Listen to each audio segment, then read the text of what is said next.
Bapak Ibu, Suster, hari ini kita berbicara tentang My Family, My Valentine. Wih, Suster merayakan Valentine atau tidak? Kasihan dulu. Valentine, it's celebrating about love, merayakan cinta. Dan kalau lihat dari Santo Martinus, karena apa cinta itu? Cinta yang harusnya dirayakan dalam Valentine bukan berarti I love you. No. Jangan berpikir love itu enak, menyenangkan, indah, beautiful. Orang. Kalau kita lihat cinta yang diperlihatkan oleh Yesus, ngeri. Aku memberikan nyawaku untuk orang-orang yang kucinta. Sanggup Bapak Ibu? Bagus. Maka bicara tentang keluarga itu amat sangat berharga. Kenapa?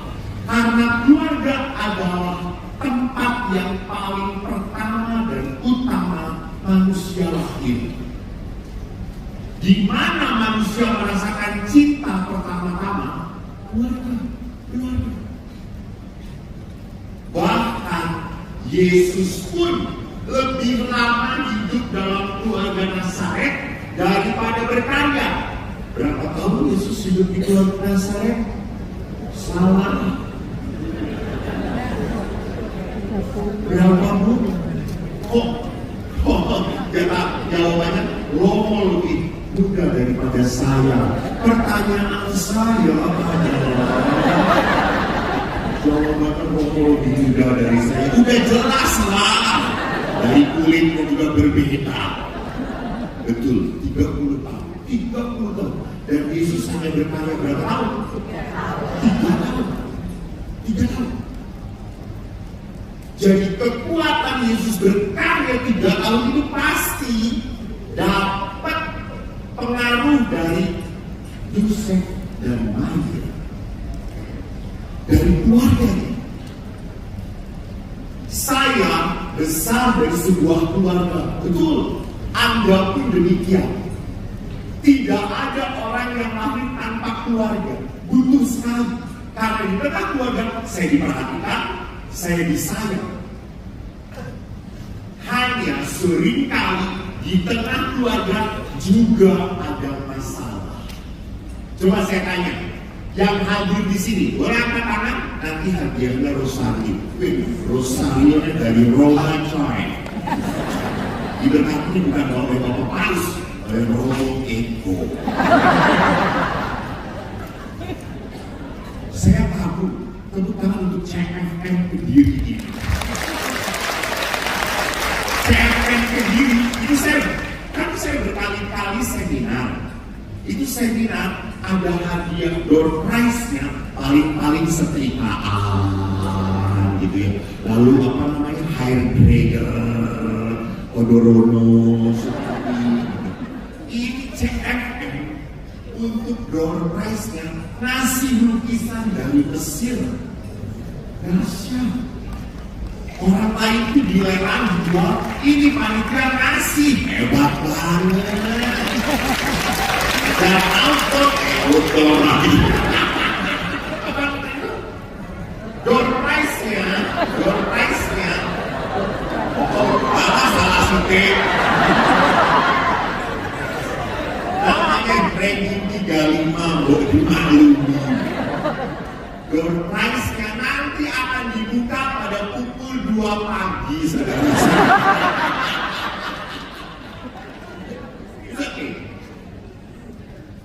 Bapak Ibu, lihat di dalam keluarga. Kalau tadi saya tanya, yang angkat tangan saya beri saja. Siapa di dalam keluarga Anda, entah Anda sebagai suami istri, sebagai anak, yang tidak punya masalah dan tidak pernah gaduh? Angkat tangan. Kita mendapat bersama, tapi malam ini diambil oleh Tuhan.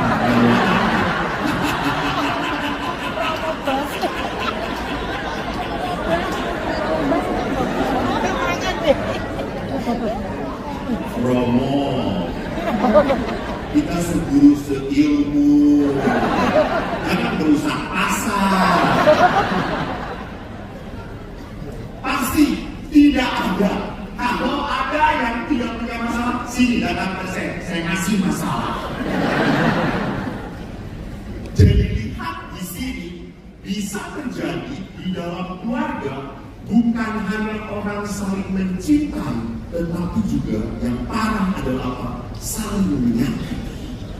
Ini yang menyedihkan. Maka lihat, kita coba kalau mau lihat apa sih, kenapa sih Tuhan menyatukan laki dan perempuan? Kenapa enggak laki-laki dengan laki-laki, perempuan dan perempuan? Kok laki-laki dan perempuan? Mari kita lihat di dalam apa kitab Kejadian. Ini namanya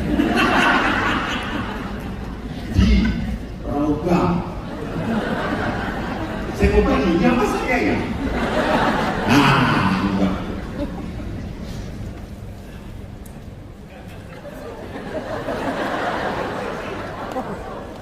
Maaf, ini lihat sudah disolati.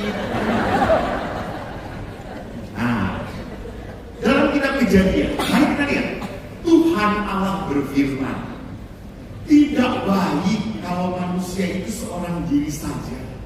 Aku akan menjadikan penolong baginya yang sepadan dengan dia. Bagus.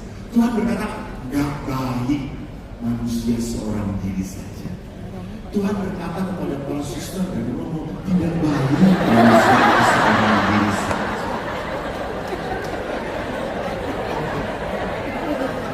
Ini masalah, Romo.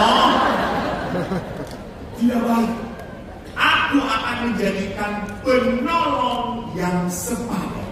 Lihat, Allah menciptakan pasangan untuk menjadi penolong, bukan pembantu. Penolong. Dan tidak hanya penolong saja, sepadan. Apa artinya sepadan? Sama. Hah? Sama. Tidak sama, beda, lanang beda.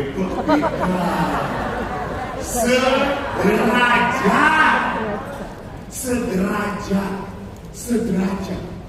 Karena kadang-kadang, maaf ya, pria itu kan, maaf, rasa percaya dirinya tinggi. Pria itu kan sangat butuh dihormati. Pria itu selalu berkata, Romo tidak bisa dalam keluarga, kepala keluarga adalah suami. Suami kepala keluarga. Boleh Pak, tapi istri leher keluarga. Kepala nggak bisa nengok kalau leher nggak nengok.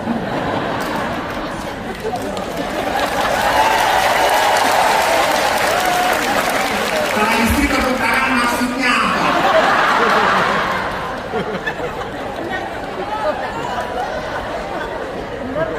Iya kan?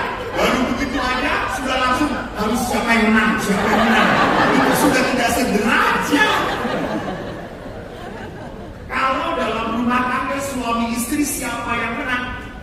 Di dalam keluarga itu tidak boleh ada saingan. Sederajat itu ya sejajar. Tidak ada saingan. Kenapa? Karena jadi penolong. Bukan menjadi apa pesaing, bukan untuk bersaing, tidak, penolong yang sepadan.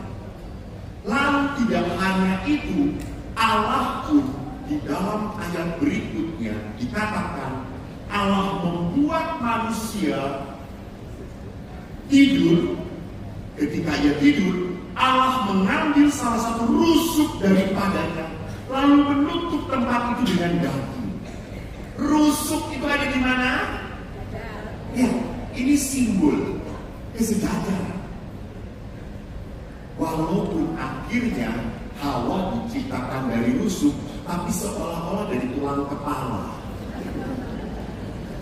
Karena wanita itu selalu merasa paling benar,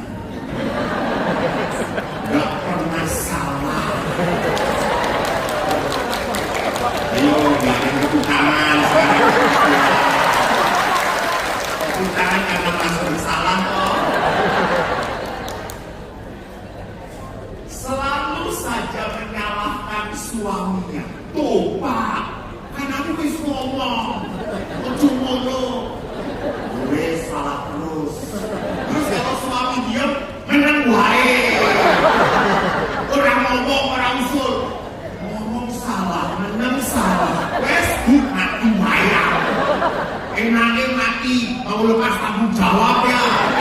nanti saja masih dibuat salah. Jadi saudara melihat ini simbol-simbol yang menarik untuk memperlihatkan apa? Kesederajatan antara pria dan wanita. Maka di samping kesederajatan pendamping, lihat gerakan yang menarik juga di dalam ayat berikutnya. Nah, sebab itu, ini raisa jalan nih.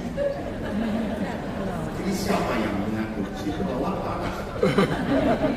Oh, bisa jalan.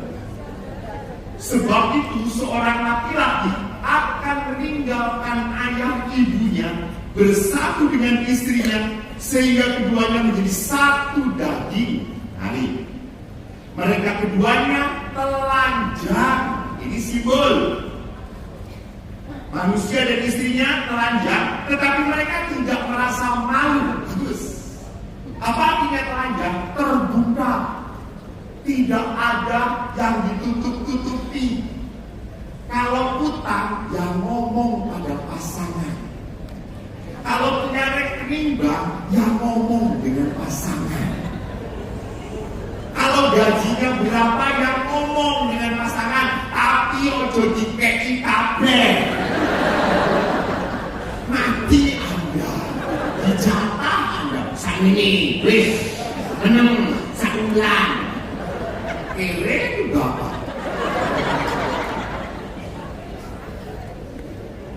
Saya kan pernah cerita toh, saya itu tadi dibawa oleh panitia makan sate kambing. Pak Selamat di sini cabang dari Pare, enak. Lalu saya karena senang makan sate, saya makan. Lalu yang lucu ada suami makan, lalu istrinya wis.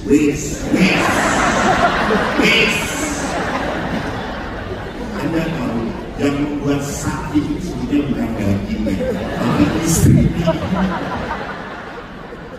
Saya makan sate kambing nggak pernah darah tinggi kau, nggak pernah. Kamu sing komen.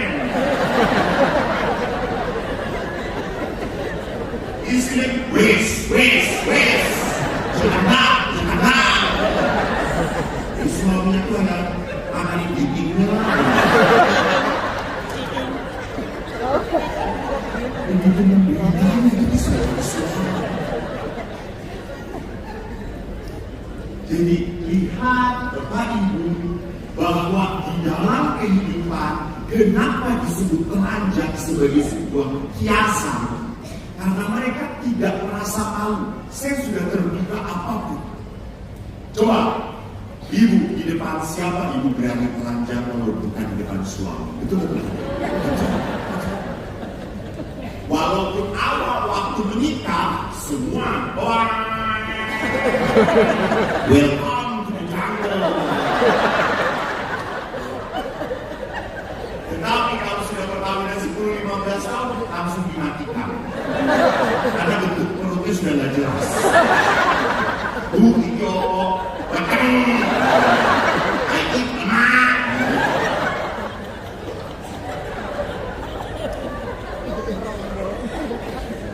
jadi kalau kita kembali kepada kitab suci, ketelanjangan itu berarti apa? Sebuah keterbukaan.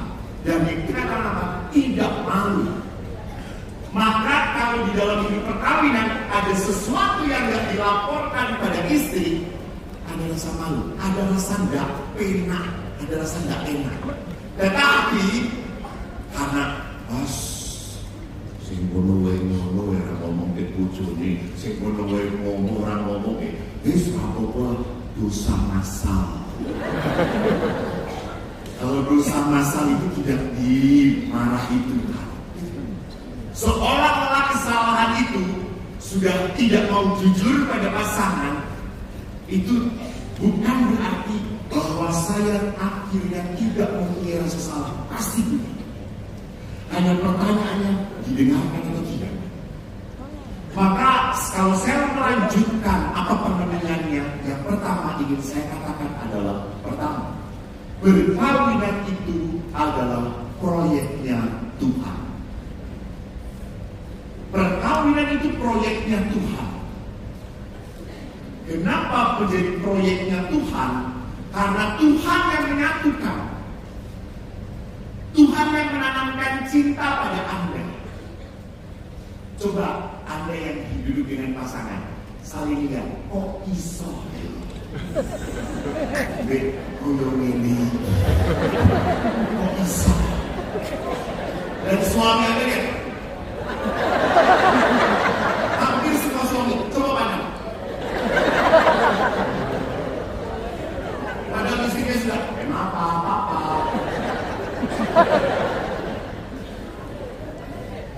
Karena banyak ibu yang mengatakan, Romo, suami saya itu makin lama makin bodoh, makin nyebelin.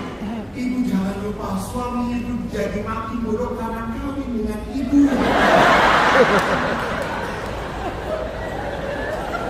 Nah iya tak? Dulunya pinter, lalu setelah ini kan bodoh-bodohin, ya wes aku bodoh lain.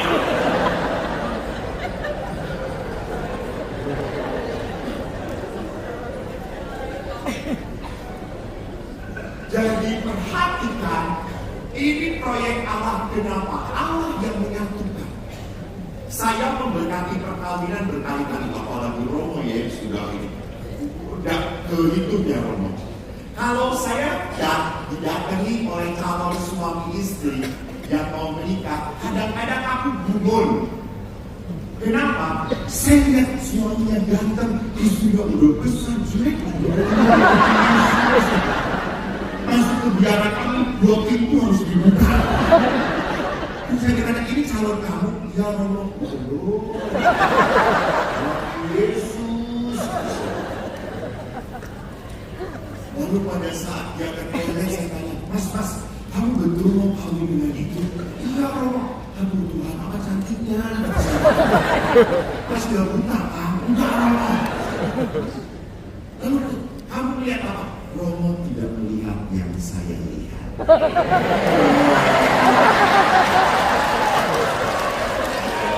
Aku percaya jatuh cinta sejuta rasanya, betul kan? Dilai ditendang ambul rasanya.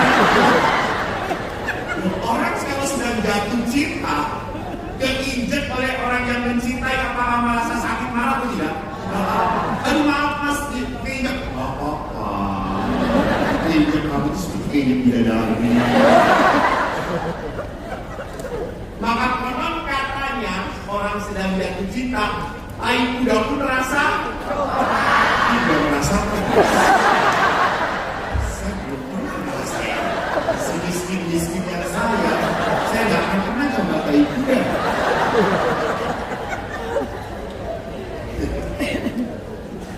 When you are falling in love, really, your decision steered by feeling. Pada saat kau jatuh cinta, keputusanmu diatur oleh perasaan kamu. Perasaan. Saya demen banget, saya sayang banget, saya ingin nikah dengan dia. Lihat toh, kalau udah pacaran itu, kalau udah menikah, pegangan.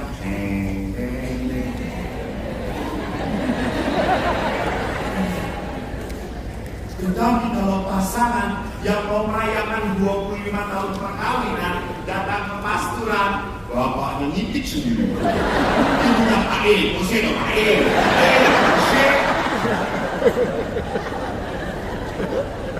Saya tanya, Pak, mana ibu tuh belakang aja kita. Jadi ada perbedaan. Yang bisa kita lihat apa? Kalau perkawinan itu proyeknya Tuhan, berarti apa? Mengancam tangan. Kenapa kok bisa saya jatuh cinta? Karena Tuhan mau. Karena Tuhan mau. Saya pernah ditanya oleh anak muda, Pastor pernah jatuh cinta? Pernah. Waktu SMP. Dia putih dong. Chinese joy. Mau memperbaiki keturunan. Tapi saya berpikir kalau saya punya anak pasti belang. Dia cantik sekali. Waktu saya jatuh cinta, setiap pelajaran aku menatap dia. Dan dia tidak menatap aku.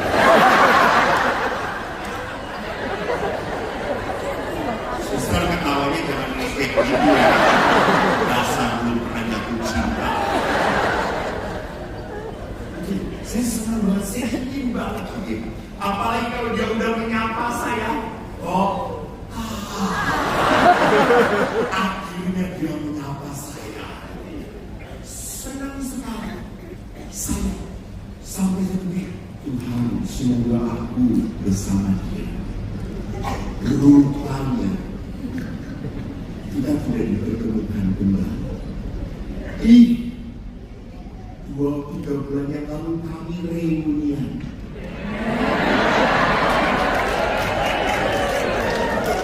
CLBK. Dia datang, saudara-saudara, sudah bentuknya tak beraturan. Tadinya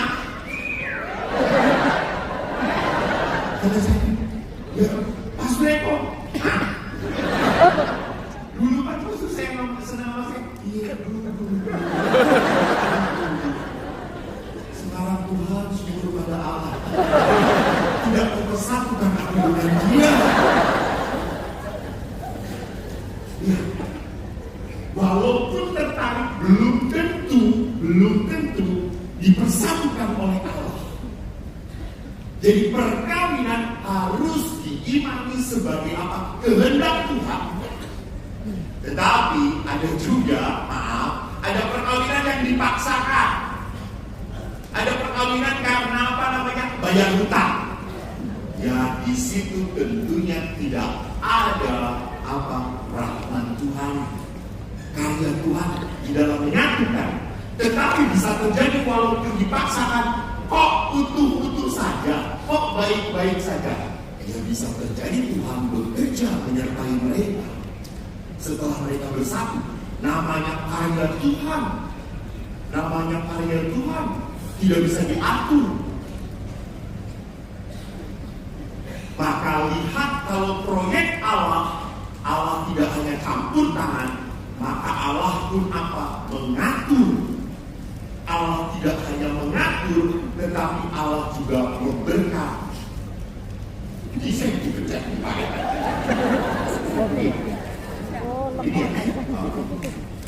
perkawinan di dalam gereja Katolik disebut sakramen. Gagasan perkawinan Katolik pada sifat sakramentalnya, cinta antara suami istri menjadi lambang kehadiran Kristus. Jadi yang pertama, apa itu sakramen? Allah hadir nyata kepada pasangan lewat pasangan, kepada suami lewat istri, kepada istri lewat suami, dan kepada anak-anak lewat orang tua mereka. Ini sakramen, ini kehadiran Tuhan, ini kasih Allah yang nyata. Maka kalau sampai perkawinan itu menjadi sesuatu yang menyakitkan, berarti ada salah satu yang tidak sanggup menghadirkan Tuhan. Saya tugas di rumah retret. Saya memberikan anak-anak SD, SMP, SMA, bahkan mahasiswa, juga kadang-kadang ada di separuh. Salah satu yang kami bahas dalam retret adalah tentang luka batin. Suatu sore saya berbicara tentang luka kepada anak-anak SMA kelas 12. Di saat saya cerita tentang luka, ada seorang anak yang tiba-tiba berdiri, lari ke toilet, dan dia teriak, dia pukul pintu toilet keras. Semua kaget. Saya juga kaget. Guru-guru berdiri. Lalu saya berkata, sudah tenang, ibu guru saya minta menemani anak itu. Saya teruskan. Pada saat setelah selesai, saya minta anak-anak keluar makan untuk makan. Saya ke toilet. Saya lihat anak laki-laki itu masih menangis. Dan waktu saya datang, dia langsung, Romo, saya minta maaf, Romo. Lo tidak apa-apa. Ada apa, nak? Romo, waktu Romo cerita tentang luka, cerita bagaimana sosok mama dan papa, aku gak kuat, Romo. Aku tiba-tiba meledak, aku benci banget dengan mama. Mama adalah orang yang paling menyakiti hidup saya. Lalu saya tanya, kok bisa? Maaf, dia buka baju atasnya, dia perlihatkan di dadanya ada bekas sebutan rokok. Lalu saya tanya, siapa yang melakukan ini? Mama. Kalau mama marah, mama merokok dan menyuruh saya. Lalu dia nangis karena meledak.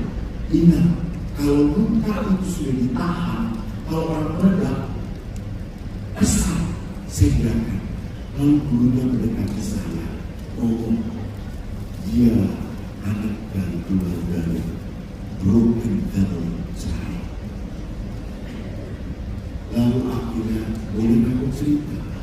Oh, saya waktu dikandung oleh mama pergi dengan wanita lain.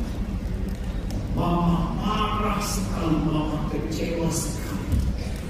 Dan menurut mama, waktu saya lahir, saya mirip sekali foto dari ayah saya. Sehingga setiap mama marah selalu melampiaskan pada saya. Ya, di sini. Anak ini akhirnya tidak mempunyai image gambaran yang baik tentang orang tua.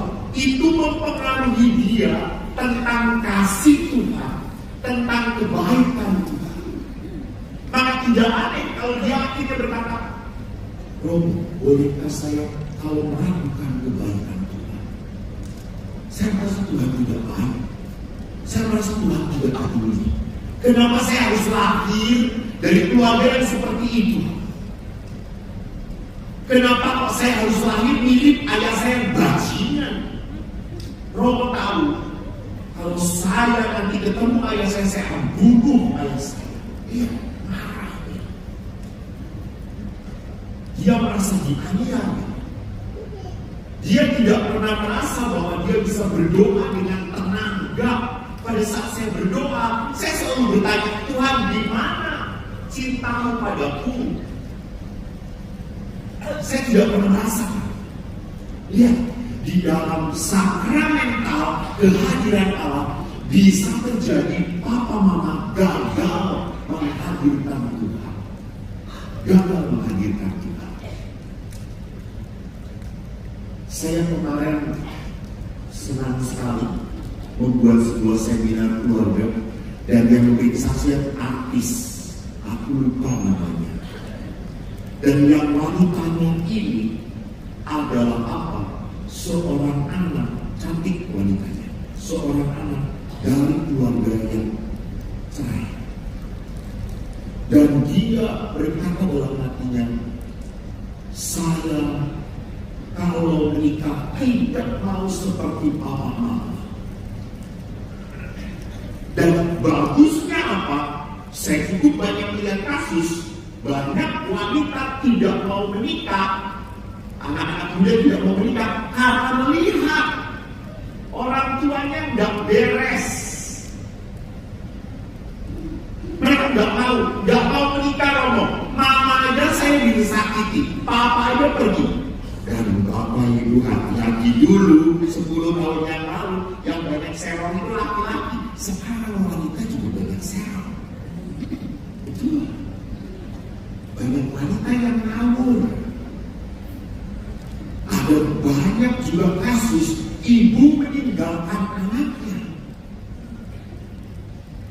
Padahal 9 bulan ibu itu dekat dengan anaknya. Lah kok bisa kalau sudah sejahat menguasai dia. Dan hebatnya perempuan ini, walaupun lahir dari broken family, yang akhirnya saya menikah mencari suami yang berkenan pada Tuhan. Dia berdoa. Dan rupanya suaminya pun orang baik, dia berdoa minta pasangan yang seturut kehendak Tuhan. Dua-duanya berdoa, mereka bertemu, mereka dapat sakramen. Sekarang sudah punya 3 anak, 10 tahun di perkawinan mereka. Apakah kalau dua-duanya berdoa, dua-duanya direstui, dua-duanya sakramen, tidak akan timbul masalah atau tidak? Betul. Karena berdoa itu bukan berarti semuanya jadi baik adanya. Ya, tetap punya masalah. Tetapi dengan berdoa kita belajar apa? Tetap menjadi baik. Tetap menjadi orang yang sakramental. Sakramental itu apa? Berani menghadirkan Tuhan. Dan arti kedua dari sakramental adalah apa? Tuhan memberkati apa yang sudah dipersatukan. Jangan takut. Selama engkau menghadirkan Tuhan, Tuhan menyertai. Apalagi Allah itu disebut dalam perayaan Natal sebagai apa?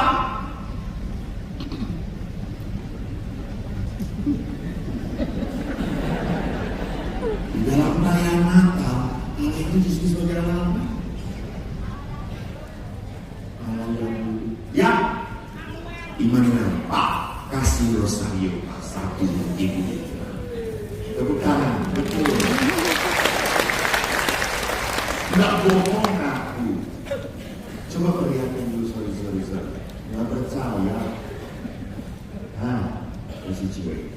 Made in Italy, no, not made in China. Made in Italy. Betul. Allah itu disebut sebagai Allah Immanuel. Apa Immanuel? Langsung angkat tangan. Oh, rosario ya.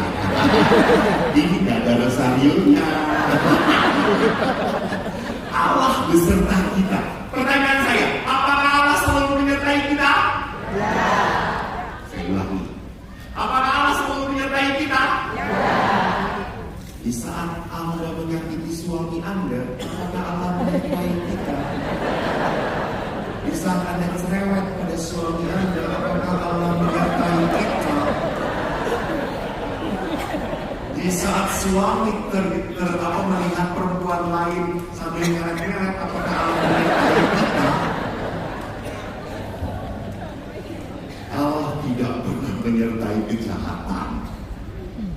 Allah menyertai kita betul, tapi pertanyaannya apakah saya orang yang disertai Tuhan atau tidak? Allah Immanuel menyertai dia, tetapi apakah tindakan kita sesuai dengan penyertaan Tuhan atau tidak? Jadi tidak setiap tindakan manusia disertai Tuhan. Orang ngaku sih ya orang, korupsi ya orang, bohong ya tidak. Tuhan tidak pernah mengampuni dosa. Maka Bapak Ibu lihat, sakramen itu adalah tanda berkat. Saya ingat sekali, saya dari keluarga yang amat sederhana. Ayah saya tentara, ibu saya perawat. Kami tidak punya pembantu.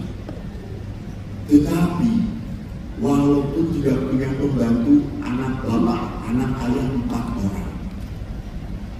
2 laki 2 perempuan. Saya itu anak pertama.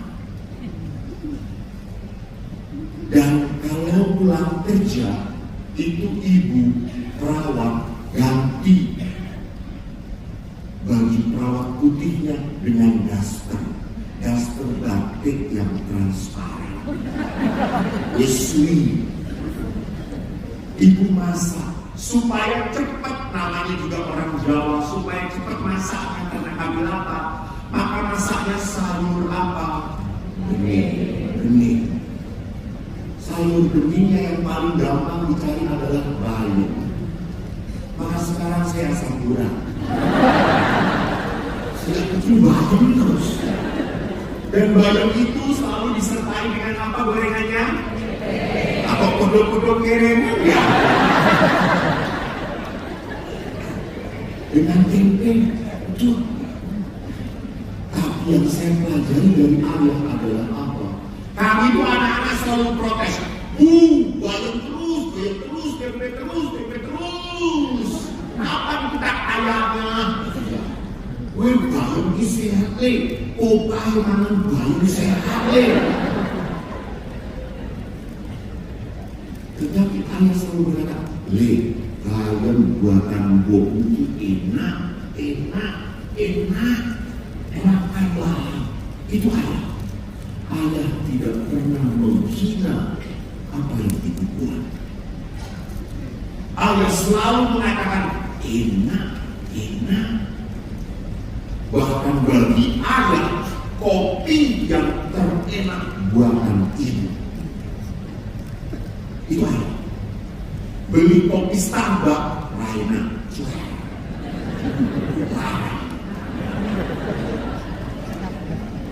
Tapi kopi buatan ibu ini. Suatu hari ibu sedang pergi ke Jawa Tengah. Eko ini ingin menyenangkan ayah. Kan namanya anak kan ingin dipuji oleh ayah. Ya atau tidak? Ya. Apalagi sama-sama lanang. Saya dipuji pelajaran, gak mungkin. Oh goblok. Oh paling bodoh. Di antara 4 ini paling bodoh saya. Adik-adik saya tuh rankingnya 5 besar. Saya 35 besar. Saya pernah masuk ranking 15 di seminar. Sampai ibu saya kaget. Le, 15. Pada saat lihat jumlah muridnya 17.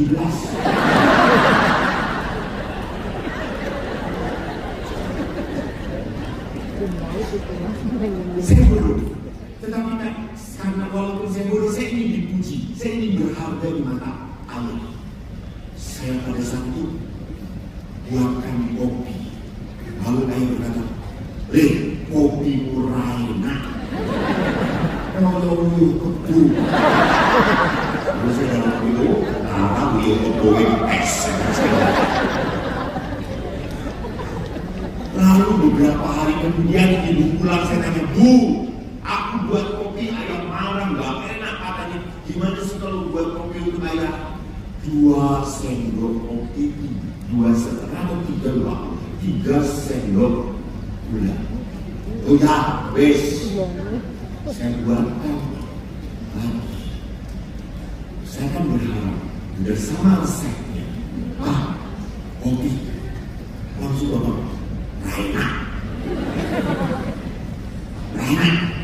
Orang potong duit bom. Kalau saya ngomong, masih ngomong gak enak. Ibu pasti salah, enggak betul. Lah kok masih disebut gak enak, Bu? Kayak itu sih.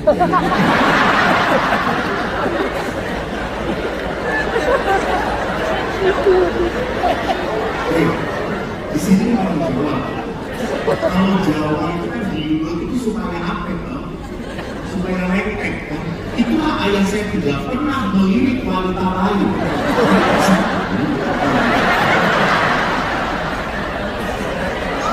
Nah ibu-ibu supaya suami ada tidak lihat ini buat kopi dengan itu sedikit. Suster Flores mengerti tidak itu?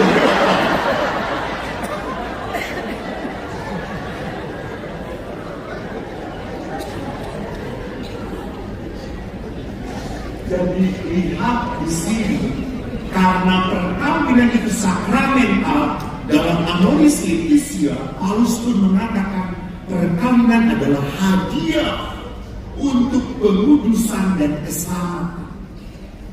Jadi keselamatan Allah itu tidak hanya menyatukan, tetapi juga menyalurkan berkat, Saya merasa walaupun kami tidak kaya raya, tetapi kami sangat bersyukur. Saya pernah ini, Bapak lihat, kan ini di kompleks tentara, Pak, kata saudara. Pak, lihat Pak, gue sudah motor, Bapak ini, sorry pakai bahasa Jawa itu, ada mengerti deh ya? Mengerti kan ya? Ini kan di Jawa, Pak. Itu mengerti nih? Sepeda ontel. Bapak kok cuma sepeda ontel. Numpak itu enak siler tak terkini di. Ya betul, saya kalau udah naik sepeda dengan ayah, saya kadang-kadang terkantuk-kantuk sehingga kaki saya masuk jari-jari. Saya sudah 3 kali kaki saya masuk jari-jari. Sampai ada ini kue kan kepenangan kok jadi turun. Wes, beneran jari-jari tak ini wae. Akhirnya kaki saya ditarik. Dan selamat saudara-saudara. Tapi suatu hari ayah nabrak becak. Ayah loncat, saya yang menang ya. Ayah loncat, untung kaki.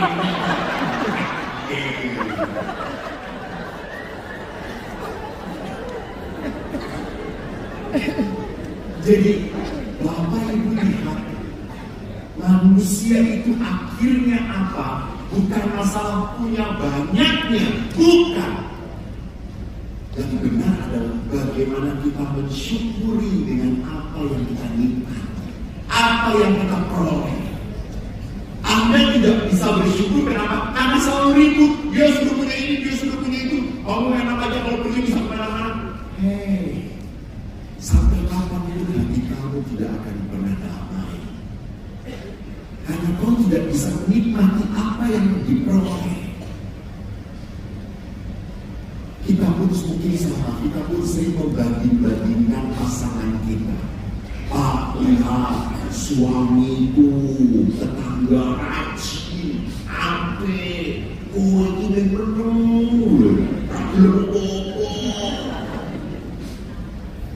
Bu, lihat istri tetangga orang cewek, sakinah mawaddah warahmah.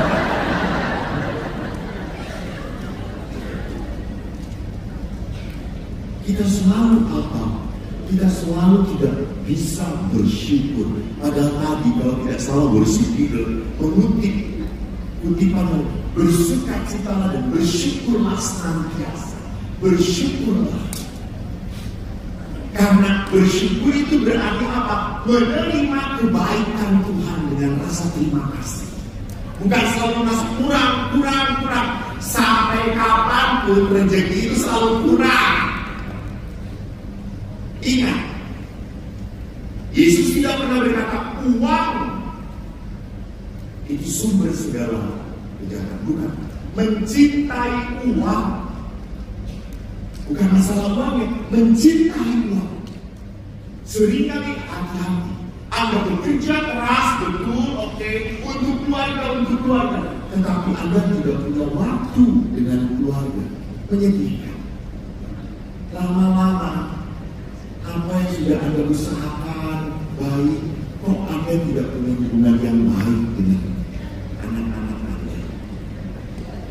Tidak bisa. Kita harus berani sadar mana yang harus kita pertahankan dan mana yang tidak. Maka yang ketiga, Bapak Paulus mengatakan keluarga adalah jalan kekudusan. Lihat, tidak ada kekudusan tanpa pengorbanan. Maka jalan sesungguhnya dalam keluarga dikuduskan oleh Tuhan lewat apa? Lewat pengorbanan. Maka lihat di sana, salib adalah jalan kekudusan. Salib adalah tempat di mana Yesus menyelamatkan, Yesus menguduskan, Yesus membuat kita layak mendapatkan karunia berkat dari Tuhan. Maka saudara-saudara, kalau Anda berkata, Romo, keluarga saya itu banyak yang salah, keluarga saya itu selalu banyak gaduh. Mari kita lihat, kenapa keluarga-keluarga mempunyai banyak permasalahan di dalam relasi. Apa yang membuat relasi dalam keluarga itu bermasalah? Pertama, ini harus strak ya, cekal-cekal tidak. Pertama, di dalam keluarga kita tidak merasa at home lagi, tidak nyaman. Di Kediri ini banyak kafe tidak? Banyak. Kenapa orang-orang datang ke kafe, meninggalkan rumah? Karena rumah sudah tidak nyaman lagi.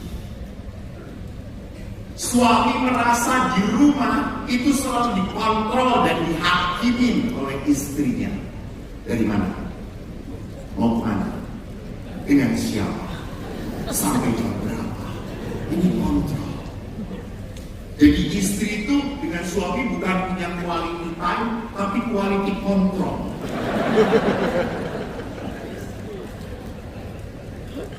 Selalu saja memeriksa. Maka seorang bapak pernah jalan dengan saya naik motor ke ziarah, lalu ada telepon, Pak, itu telepon, siapa Pak?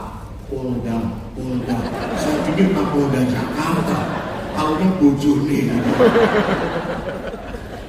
Berhubung si bapak itu sedang dengan saya, langsung dia matiin video call. Dengan Romo. Jadi merasa percaya istrinya kalau pergi dengan Romo.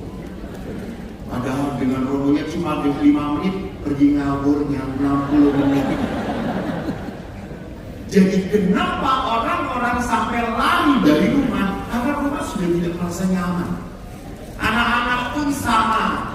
Kalau ditanya, Nak, kamu masih ngobrol gak dengan mama papa? Gak mau. Kenapa? Kalau ngomong dengan mama selalu disalah-salahkan. Mama ini ya Romo, semua kesalahan masa lalu diungkit-ungkit. Dari saya sejak lahir sampai sebesar ini.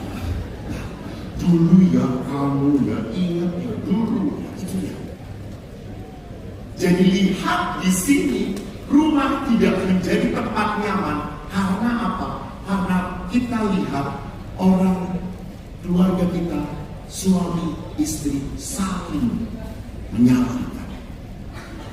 Dan kalau menyalahkan itu berarti apa? Tidak berkenan kepada saya. Tidak sesuai dengan saya mau. Jadi kamu disalahkan karena tidak seperti yang saya mau. Kamu tuh harusnya jangan kayak gini, harusnya kayak gitu. Lihat di sini. Di dalam perkawinan saat kita mengontrol pasangan, maka sampai kapanpun pasangan tidak akan pernah nyaman dengan kita. Saya pernah memberikan seminar di Malaysia, lalu tiba-tiba waktu istirahat ada seorang ibu datang kepada saya, Romo, kenapa Bu? Tolong doakan suami saya. Emang kenapa suami? Budek dia budek. Tolong doakan supaya Tuhan menyembuhkan ketulian dia. Oh baik, saya datangi suaminya. Pak,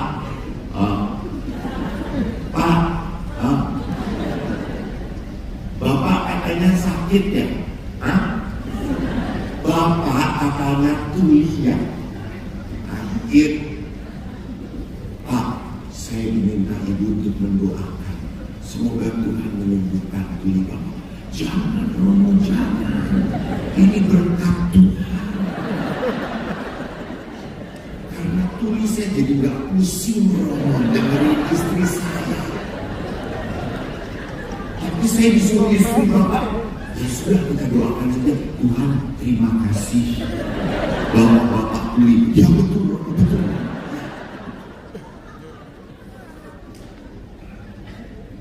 Jadi kalau kita bisa lihat, kita tidak pernah bisa menyalahkan kenapa suami saya. Mungkin tindakan saya, kata-kata saya membuat dia tidak nyaman. Membuat dia tidak merasa diterima. Selalu saja dipojokkan. Saya bertanya, suami istri, ini pasti suami istri, karena bajunya sama. Beli satu dapat 2. Pakai hemat. Ya, gak nyicil lagi. Oh, kere tenang. Bu, ibu berhadapan dengan ayah ibu dari ibu, orang tua, mertua ibu. Lalu suami ibu salah, melakukan kesalahan, lalu disalahkan oleh mertua. Ibu tahu suami ibu salah, lalu mertua, ayah ibu Anda menyalahkan suami Anda. Ibu akan berdiri di pihak siapa? Orang tua yang benar atau di pihak suami yang salah? Ibu berdiri di pihak siapa? Kenapa? Iya, betul. Beli Rosario. Betul. Bagus. Ibu berkata, saya di pihak suami. Kenapa? Walaupun salah, dia suami saya. Gitu. Jadi bagaimanapun saya harus membela, bukan menelanjangi, mempersalahkan pasangan. Tidak. Nanti setelah pulang di rumah baru dicekik. Wih, salah. Kalau di depan mertua, lindungin. Tidak pernah boleh kita apa. Tetap saya harus mengangkat martabat suami. Dan ingat kenapa tidak merasa feeling at home. Nanti saya perlihatkan. Karena suami tidak menemukan apa yang dia harapkan. Istri pun demikian. Istri itu berharap supaya suami-suami seperti ini, tapi kok tidak terjadi. Kok tidak, tidak ngerti sih. Kan banyak sekali istri yang tidak dimengerti oleh suami, dan suami itu tidak dimengerti oleh istri. Betul atau tidak? Kenapa? Karena dia tidak ngomong. Ya nggak perlu ngomong, gue ngerti udah bertahun-tahun. Suami Anda bukan, istri Anda bukan kuntilanak, dan suami Anda bukan genderuwo. Dan bisa saling mengerti, dan harus komunikasi. Maka yang kedua bisa terjadi perselisihan karena apa? Saya hanya terfokus pada diri sendiri. Saya kok tidak bahagia ya hidup dengan dia. Saya kok merasa tidak nyaman ya. Bahkan banyak para istri juga sudah mengatakan, Romo, saya hidup dengan suami saya banyak berkorbannya. Banyak banget, Romo. Saya kalau tidur sudah dikentutin sama dia. Yang ngoroknya keras banget, Romo. Ibu-ibu ingat, ngorok itu anugerah. Ngorok itu berarti suami Anda masih hidup. Kalau dia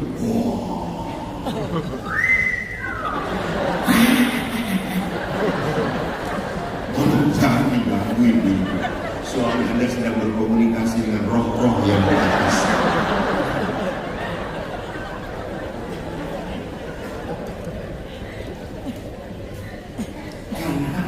Karena memang ya, karena istri ke Romo, saya tuh kalau udah malam ngorok, saya tahu ngorok. Istri saya suka nendang, udah jangan malam dulu, Romo saya tidur. Lalu kan kalau perempuan tidur kan nggak tidur tau, suami udah tidur belum. Aduh, saya kapan tidurnya. Karena tidur dengan istri juga para suami saya selalu disalahkan Romo, tidur dengan istri. Kenapa? Saya kira mau berhadapan-hadapan, namanya kan suami istri. Istri, jangan berhadapan-hadapan. Kalau tidur, kamu menghirup nafas, aku hirup sesat kamu.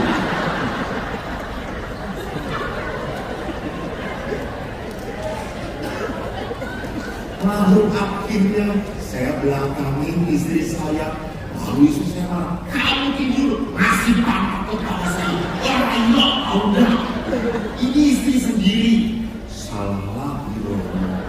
Akhirnya saya tidur terlentang begini. Istri saya berkata, kamu tidur kayak mayat saja. Terus gimana? Ya sudah, saya tidur di depan televisi saja. Jadi lihat, kalau di dalam perkawinan yang paling utama yang paling utama adalah saya, maka selalu Anda akan menemukan hal-hal yang tidak berkenan pada diri Anda. Selalu Anda akan protes. Jangan gitu. Karena ukurannya siapa? Bagus, ukurannya saya. Ingat, di dalam perkawinan sudah menjadi saya. Di dalam perkawinan kita. Jangan berpikir Anda tidak bahagia, suami Anda lebih tidak bahagia. Hanya mereka tidak mau ngomong. Dan istri itu ngomong itu minimal 30.000 kata per hari.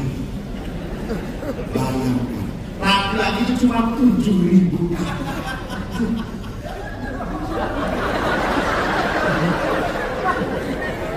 Si bapak langsung pantesan.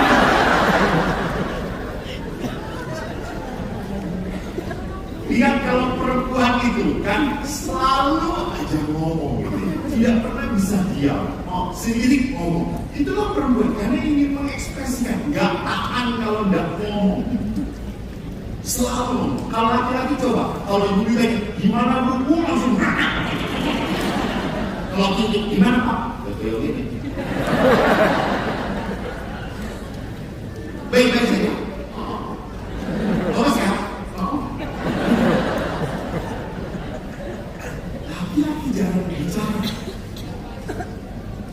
Maka pada saat laki-laki jarang bicara, tiba-tiba mati saja. Perempuan kalau mengungkapkan segala-galanya bicara. Dan perempuan kalau sudah bicara, biarkan. Anda hanya perlu menanggapi,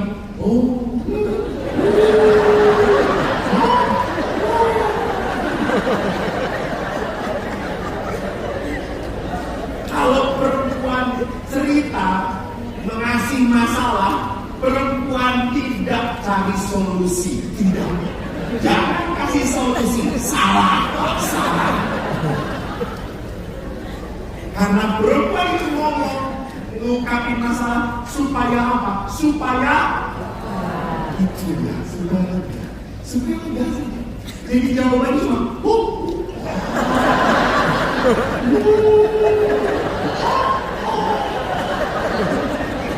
Dan ingat Anda harus tahan 30 ribu kata.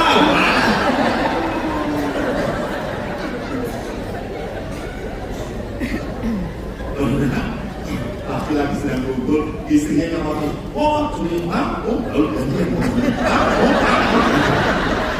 istrinya nggak sadar, sibuk cerita. Ini dua sosok yang berbeda. Maka kita harus memahami hal itu. Di saat kita mengatur istri suami saya harus seperti saya, raiso, jadinya lanang kok. Lalu suami menuntut istri harus seperti suami, raiso. Kamu tuh ya kalau punya masalah beresin sendiri. Raiso, aku harus ngomong, harus bicara. Maka saya pernah itu ada seorang ibu siang-siang apes banget, saya udah ngomong siang-siang. Ngomong, aduh, itu, aku sejak udah selesai. Si ibu ngomong terus tanpa nafas karena dia sudah berapa puluh ribu gak pernah ngomong, dia gelontorin semua ngomong. Setelah 1,5 jam, dah selesai. Baik bu, menurut saya sudah saya nggak boleh dengar ngomong. Saya selesai. Dan berarti saya sudah puas. Saya pulang. Dadah. Ibu puas, iya. Ibu lega, saya jengkel.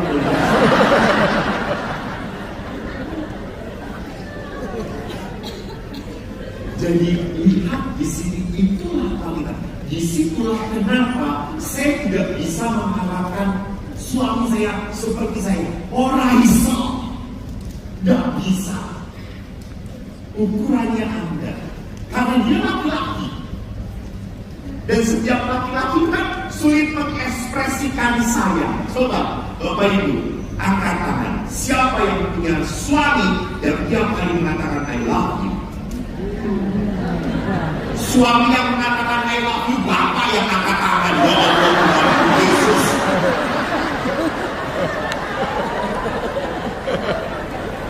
Di biara pun ada yang tiap hari mengatakan I love you. Leo dan kakak tua kita.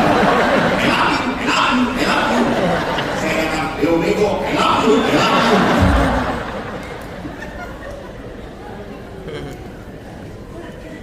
Tapi jarang sekali dia hanya beberapa. Dan itu pun yang katakan suami. Pasti ngomong. Jangan. Istri itu ingin banget.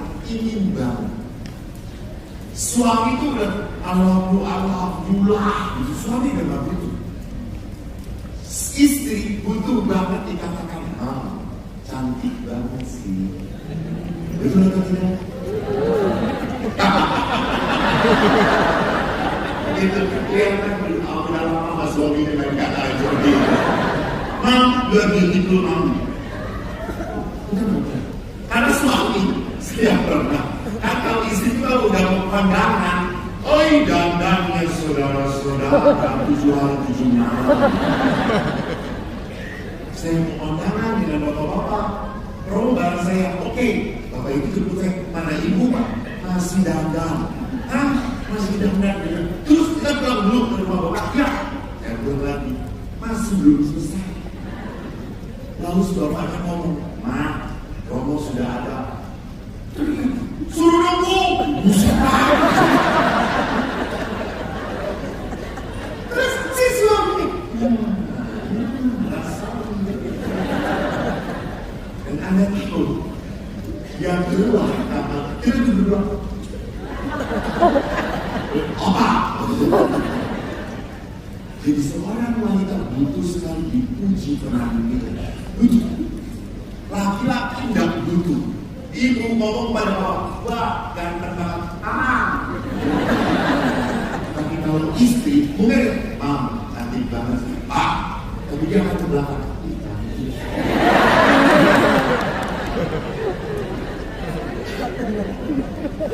Saya itu, Bapak Ibu dibangun, banyak dikirimi makanan hari ini. Kalau saya minta memuji, ibu cantik banget, makanannya enak bu. Romo lagi, nanti dikirim lagi. Anda tahu suami itu makan makanan yang sudah dipanaskan 7 hari 7 malam.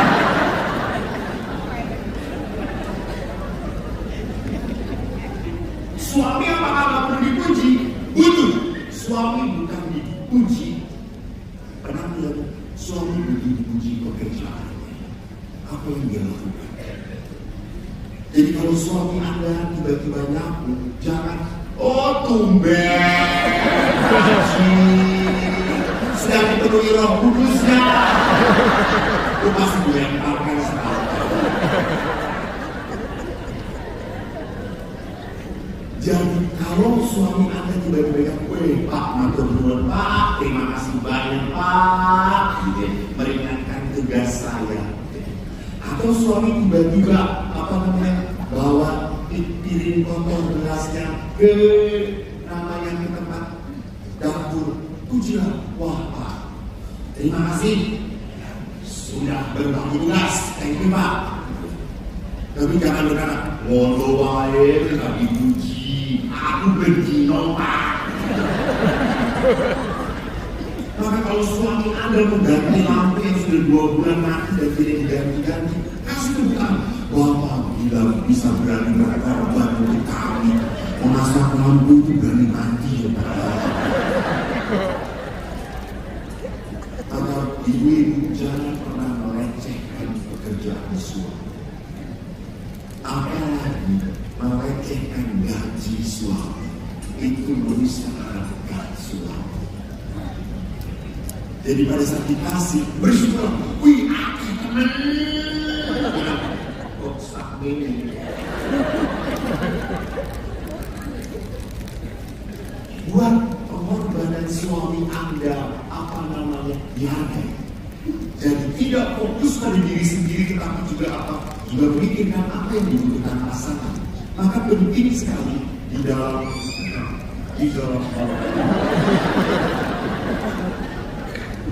kenapa muncul akhirnya sikap-sikap yang tidak berkenan kepada pasangan. Kita lihat next aku tidak boleh. Next. Ini oke. Saya senang ini. Apa yang dikatakan oleh Yesus tentang perkawinan? Orang Farisi datang mencoba Yesus. Apa boleh seorang suami menceraikan istrinya? Apa perintah Musa? Musa memberikan izin menceraikan dengan membuat surat cerai. Lalu apa kata Yesus? Next. Justru karena ketegaran hatimu lah Musa menuliskan perintah itu untuk kamu. Next. Ketegaran hati. Jadi apa artinya tegar hati? Tegar hati itu berarti apa? Sudah cuek. Nggak mikirin perasaan hati pasangan, terserah. Kuat terserah. Maka lawan dari cinta adalah bukan tidak mencintai, tetapi tidak peduli. Saya sudah tidak peduli kamu, berarti sudah tidak ada cinta lagi. Jadi bagaimana kekerasan hati itu terjadi karena luka dan disimpan. Saya lahir dari seorang keluarga yang keras. Ayah saya beberapa kali memukul saya. Saya tidak mempunyai hubungan yang dekat dengan ayah. Saya tidak pernah merasakan punya memori saya dipeluk oleh ayah. Enggak. Dengan ibu, I really love her very much. It's my mom. Ibu saya selalu melindungi saya. Saya dengan ibu dekat. Kalau ayah itu membodoh-bodohkan saya, kamu bodoh. Anda tahu, anak kecil bodoh-bodohkan. Saya masih ingat, saya dia begini. Saya tahu, saya sedih. Ayah saya saja menghina saya. Tapi setelah ayah pergi, ibu langsung datang ke saya. Sini. Rapopo dulu, tetap anak ibu. Ibu saya mengenal. Lalu saya berkata, aku bodoh, gak apa-apa ya bu, rapopo, tapi jangan selama-lamanya.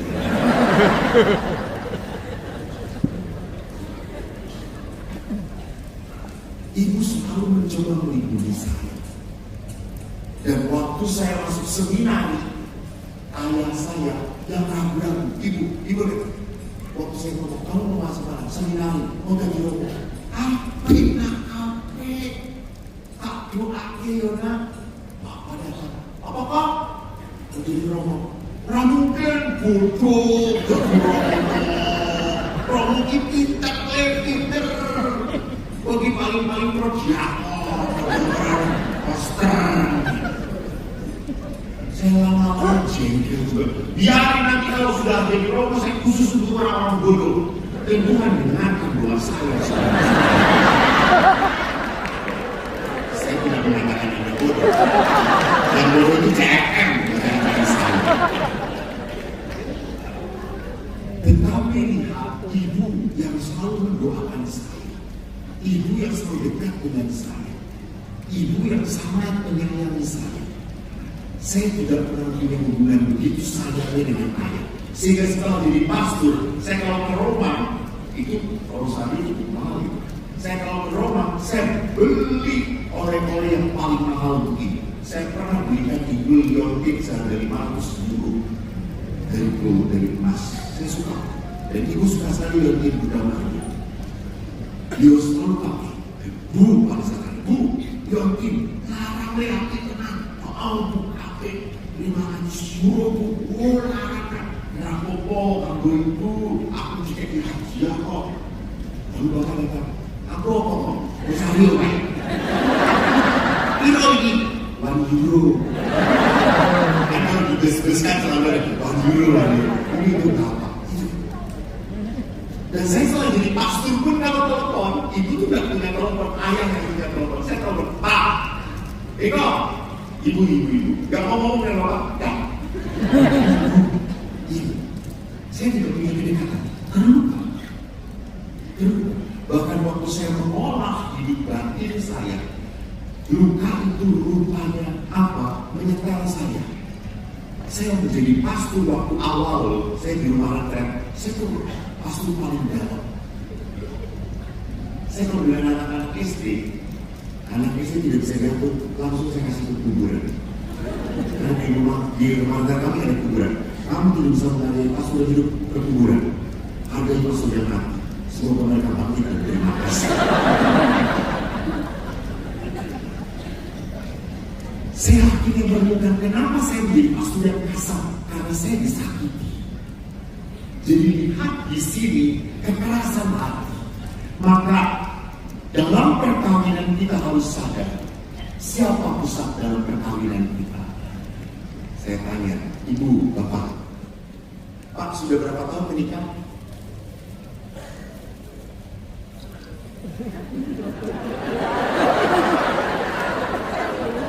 dengan yang ini, bukan yang sono. 34 tahun. Bahagia? 34. Dalam hidup perkawinan Bapak, siapa yang paling utama dalam hidup perkawinan Bapak? Istri. Ibu, siapa yang paling pertama dalam hidup perkawinan ibu?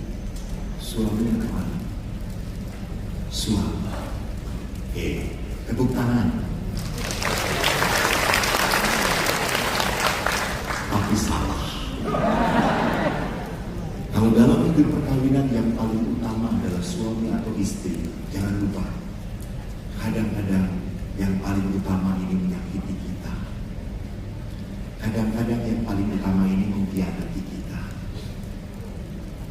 Maka dalam perkawinan harusnya yang paling utama adalah Tuhan. Pada saat engkau mencintai Tuhan dengan benar, kau tidak akan menyakiti pasangan.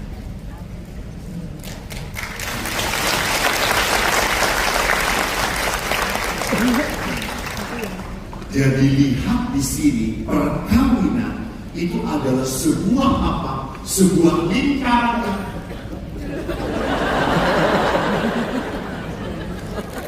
Konsep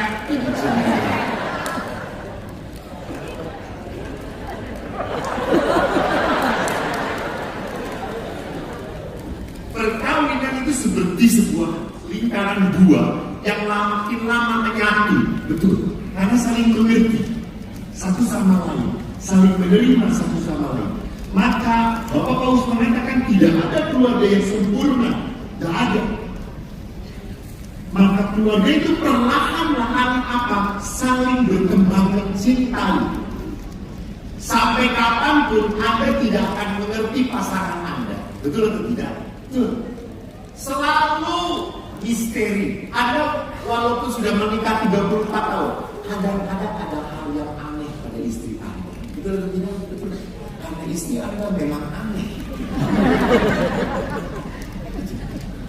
Tidak banyak hal yang bisa Anda mengerti. Kok iso yang moyong ini? Kok iso yang moyong ini? Itu perkawinan. Karena pasangan Anda itu misteri. Maka mari kita lihat sebuah perkawinan itu adalah apa? Tidak menjadi sebuah perkawinan yang sehat kalau tidak ada komunikasi. Dan perkawinan itu adalah sebuah perjalanan, walk in love, not falling in love. Next. Saya senang melihat ini. Next. Jadi perkawinan itu bukan falling in love, walk in love, jalan bareng. Maka kalau dalam jalan bareng itu kita menyesuaikan. Tidak ada yang siapa duluan, siapa belakangan. Walk in love, bareng-bareng. Maka kita harus belajar memenuhi bahasa cinta supaya dia merasa dicintai. Siapa yang bisa mencintai suami kalau bukan istri? Siapa yang bisa mencintai istri kalau bukan suami? Maka ada 5 bahasa kasih yang begitu sering dipaparkan bagus. Pertama adalah word of affirmation, pujian. Yang kedua adalah apa? Quality time, bareng-bareng. Yang ketiga adalah apa? Melayani. Yang keempat adalah apa? Memberi hadiah. Yang kelima adalah apa? Menyentuh, physical touch. Bapak, Ibu, bahasa cinta suami beda dengan bahasa cinta istri. Istri Anda, bahasa cintanya tidak selalu sama dengan istri orang lain. Bagaimana promo supaya saya bisa tahu bahasa cinta pasangan saya? Dengerin apa yang dia selalu keluhkan. Kamu ini udah lama gak pernah memeluk saya. Itu tidak ingin memeluk.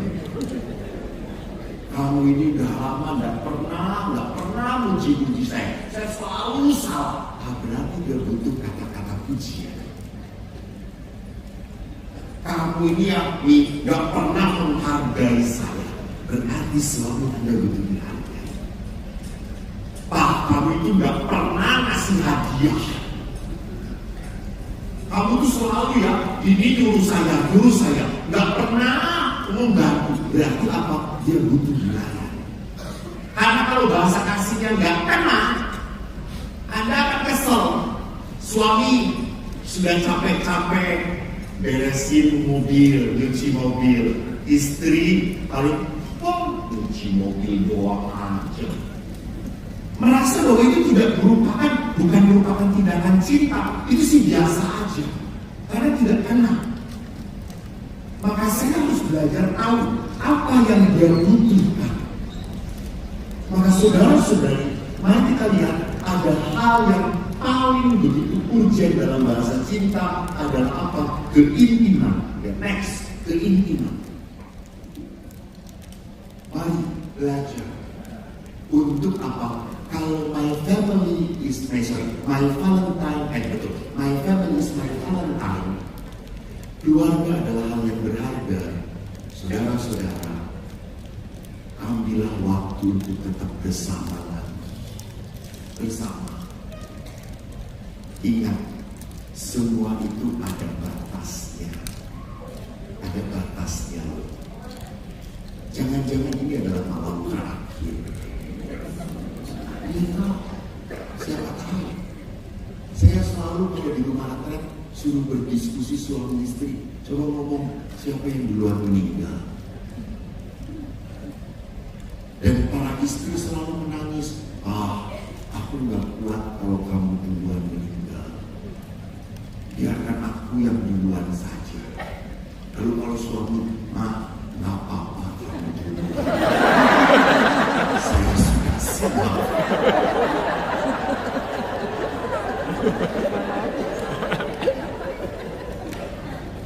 Jadi lihat, saya butuh apa? Saya butuh intim.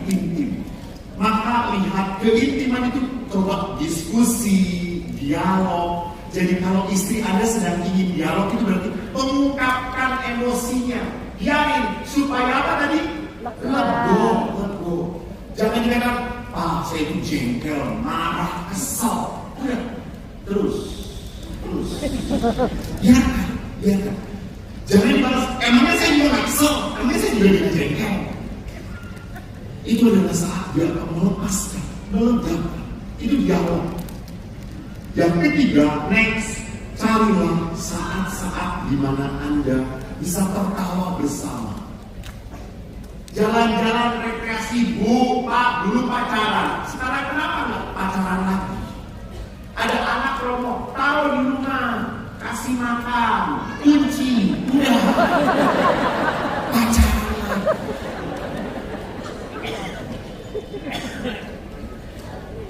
Pak, 34 tahun, kapan terakhir gandeng istri Bapak? Udah jarang, teman. Ya, pegang istri Bapak, apalagi waktu di mall.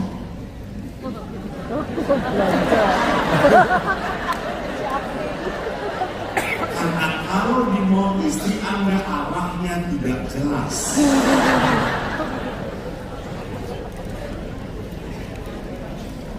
Sentuh istri Anda, Pak. Istri itu butuh banget disentuh. Jangan hanya menyentuh kalau mau ada maunya. No, touch, pegang. Dia sedang begini, Anda jangan mengatakan, pegang dia. Itu tuh tanda bahwa dia itu ingin dipijetin, pegangin. Jadi istri itu, Pak, itu tanda. Jangan marah, saya juga kesel.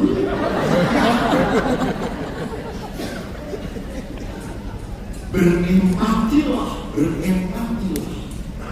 Alami, sadari, rasakan bareng lagi.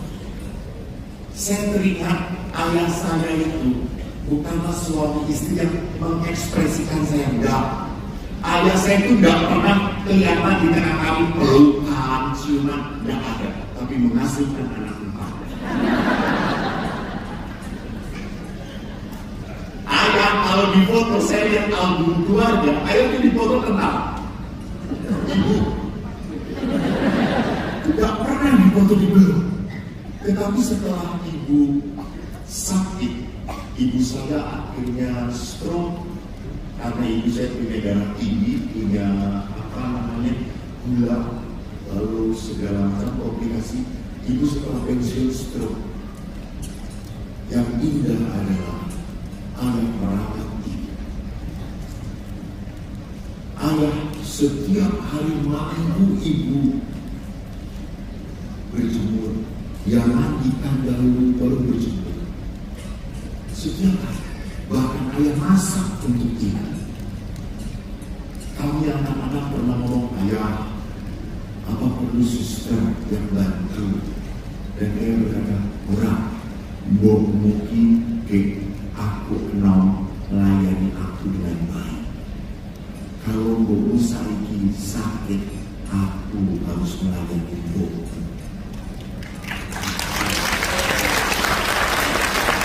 Ini pertama. Maka ayah itu apa? Begitu sayangnya pada ibu. Sampai ibu sakit akhirnya kurang lebih 7 tahun. Tahun keempat, ayah saya kena penjepitian tulang belakang, saraf belakang. Ini apa ini? Indra dengan saraf leher. Saya yang bawa ke dokter. Dan dokter, Pak, Bapak penjepitian leher dan tulang belakang.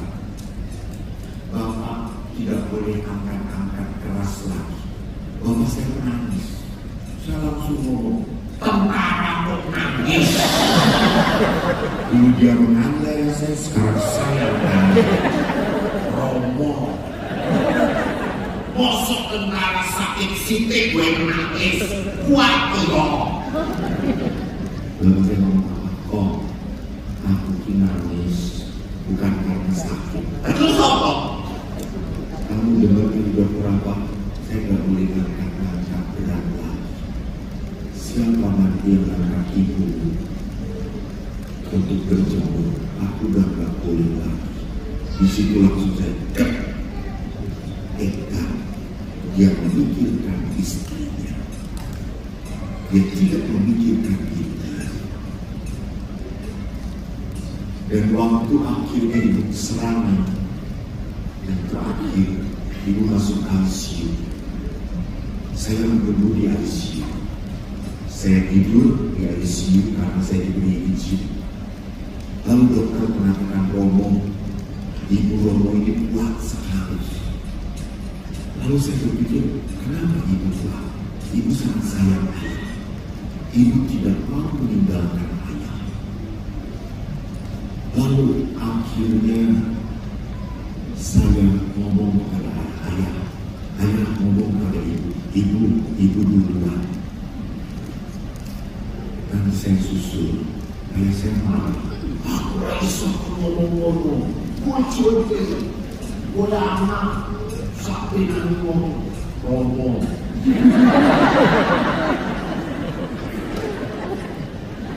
Kenapa saya ngomongin ibu itu sayang banget sama ayah? Ibu sudah sakit. Ayah kan sudah mengatakan, sudah melepaskan. Ya sudah. Saya ingat berapa hari ayah tidak ngomong. Lalu hari Minggu setelah ayah bisa, ayah ke ICU. Mendampingi ibu. Dan akhirnya ayah keluar. Saya mengatakan mereka sedang nangis. Ayah keluar. Aku sudah ngomong dengan ibu. Hari Minggu, hari Selasa itu. Dan waktu meninggal, kata-kata ayah begitu memukul saya. Dia berkata, saya bahagia. Istriku gak sakit lagi. Sekarang yang sakit saya. Karena saya kehilangan orang yang saya sayang. Sampai waktu mau 7 hari ibu, saya telepon ayah. Ayah, kita misah untuk ibu. Lalu ayah berkata, kok untuk apa ya aku hidup kalau sudah tidak ada ibu lagi? That is love. Itu cinta yang begitu kuat. Karena apa? Ayah selalu mempersatukan ibu dan ibu mempersatukan ayah. Walaupun saya benci dengan ayah, jengkel dengan ayah, saya belajar mengampuni. Akhirnya dalam proses pengampunan, saya dekat kembali dengan ayah. 40 hari yang lalu saya tugas di Sumber, Saya tugas di Sumber. Ayah saya tinggal satu-satunya, ibu sudah meninggal 15 tahun yang lalu. Lalu saya mendapat berita hari Jumat, pas ayah masuk ICU. Saya kaget karena saya jauh. Lalu saya ngomong kepada adik, tunggu, semoga saya bisa pulang cepat karena saya sudah selesai tugasnya. Saya harusnya minggu pulang. Saya minta pada dia, minta tolong cari Sabtu saya pulang. Kenapa? Ayah saya masuk ICU. Ini satu-satunya yang harus saya tenang. Karena kami sudah menemani ibu terakhir, saya juga ingin menemani ayah. Lalu akhirnya tiket sulit, lalu malam Jumat itu dikatakan Romo ada siang ke Jakarta. Baik, saya sampai bandara, saya WA video call adik saya, kumpul dengan ayah, kumpulkan adik-adik, suami istri kalian dan cucu-cucu ayah. Saya melihat di dalam video ada keponakan saya, ada adik saya. Saya lihat ayah sudah pakai selang, sudah di apa namanya? Nafas itu ya.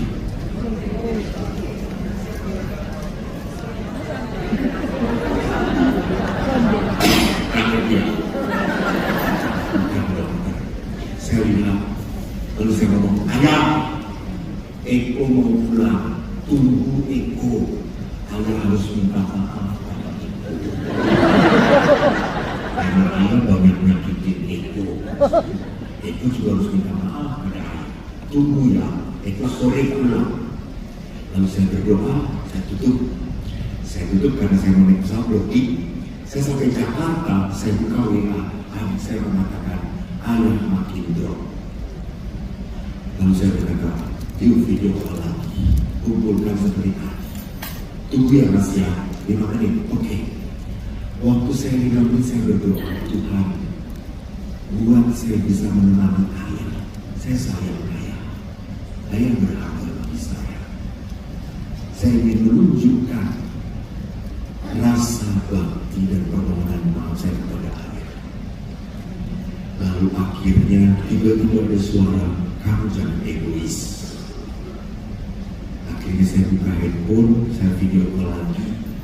Saya lihat ayah, kalau sudah tidak kuat, ya sudah, pergi, tidak apa-apa. Eko hanya mau mengatakan terima kasih, karena ayah keras, Eko jadi romo seperti ini. Eko minta maaf ya, Eko selalu menyakitin ayah, karena 2 minggu sebelumnya saya marah dengan ayah. Saya sudah minta maaf saat itu. Saya minta maaf. Eko kadang sombong dengan ayah. Maaf ya ayah.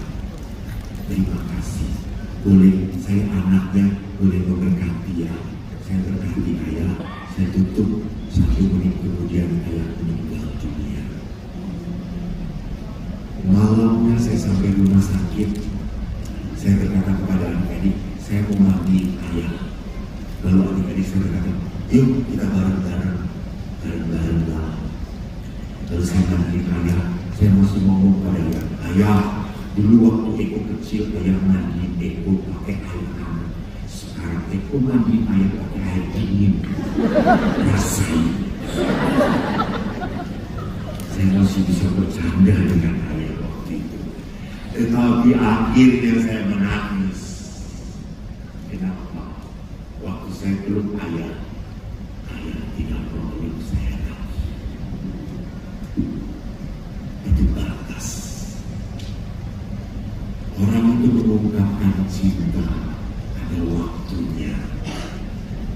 Jangan sampai setelah ini dia nggak ngerti apa-apa. Dia nggak akan ngerasain apa-apa.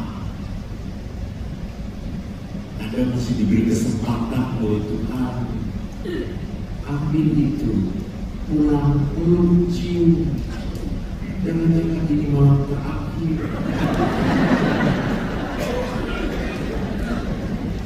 Tapi Bapak Ibu, kenapa kita sering sulit mengungkapkan cinta? Sombong,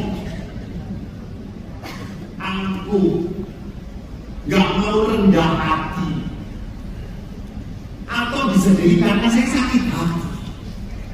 Maka saudara-saudara, kita akan menutup seluruh pertemuan kita dengan apa? Dengan adorasi. Apa itu adorasi? Adorasi adalah penyembahan sakramen Maha Kudus. Next.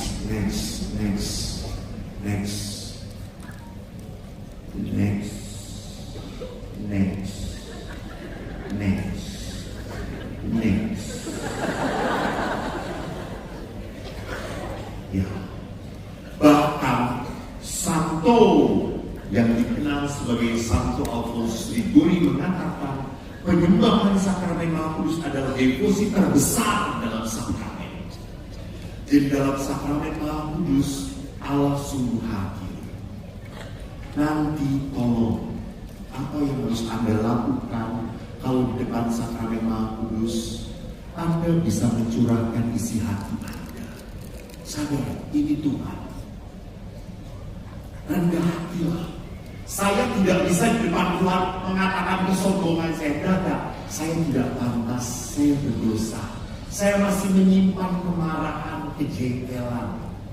Bapak Ibu, saya kalau dipercaya, manusia itu butuh mujizat, bukan disembuhkan badannya. Tapi yang penting disembuhkan apa? Batinnya, hatinya. Kita terlalu banyak menyimpan marah, dendam, kecewa, maka kita susah sukacita. Berikan pada Tuhan.